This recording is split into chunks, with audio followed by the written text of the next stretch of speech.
నమస్తేనా. నమస్తే. సో మహేష్ బాబు గారి పైన ఈడీ కేసు అయితే పడ్డది.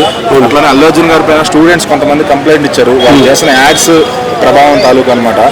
అయితే వాళ్ళకి అంత డబ్బులు వస్తున్నాయి కదా, సినిమాకి 100 కోట్లు తీసుకుంటున్నారు కదా, ఇంకా ఆ యాడ్స్ చేస్తే ఏం సంపాదిద్దామని, అంటే కనీసం మంచి మెసేజ్ కూడా కానీ యాడ్స్ ఇచ్చి వాళ్ళు ఏం చేద్దామని ఆ కాంట్రవర్సీలు ఎందుకు ఇరుక్కుంటున్నారు?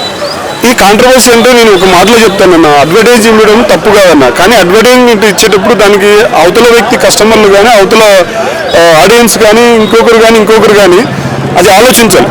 ఇతను కూడా ఏం చేయాలంటే డాక్యుమెంట్ మీరు సైన్ చేసినప్పుడు మీరు నిరంతరం కొనసాగుతారా, నిరంతరం మంచిగా ఇస్తారా అనేది. ఇప్పుడు మహేష్ బాబు గారికి ప్రాపర్టీస్ కానీ ఇప్పుడు దాదాపు కొన్ని పదుల రకాలైనటువంటి అడ్వర్టైజ్మెంట్ మహేష్ బాబు గారు ఇస్తున్నారు.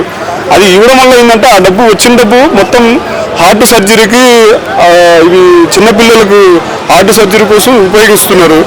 తన కూతురు అయినటువంటి ఆమె సితార కూడా మంచిగా యూజ్ చేస్తుంది. ఆ ఘట్టంనేని సితార, ఘట్టంనేని మహేష్ బాబు గారు ఏం చేస్తారంటే మంచిగా చేస్తున్నారు. So coming to Allu Arjun గారు కొన్ని 100 కోట్లు తీసుకుంటున్నా కూడా అడ్వర్టైజ్మెంట్ ఎందుకు చేస్తున్నారంటే వాళ్ళకు ఒక క్రేజ్ ఉంది. ఆ క్రేజ్ వల్ల ముందుకు వెళ్తారని చెప్పేసి స్టూడెంట్స్ కానీ కస్టమర్స్ కానీ ముందుకు వెళ్తారని చేస్తున్నారు. సో ఈ అడ్వర్టైజ్మెంట్ వాళ్ళు చేసేటప్పుడు సైన్ పెట్టేటప్పుడు కంపల్సరీ వాళ్ళు ఏం తీసుకోవాలంటే ఒక బాండ్ తీసుకోవాలి. కానీ అవన్నీ ఏం తీసుకోరు.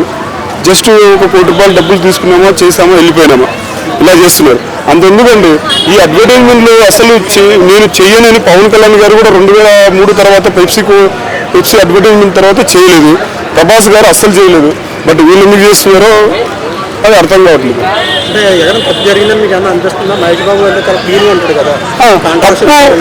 తప్పు అనేది ఏం జరగలేదండి. తప్పు అనేది ఒకటి జరిగింది. ఈడీ కేసులని కామన్ ఇచ్చేస్తారు. కానీ కస్టమర్ కూడా గమనించాలి.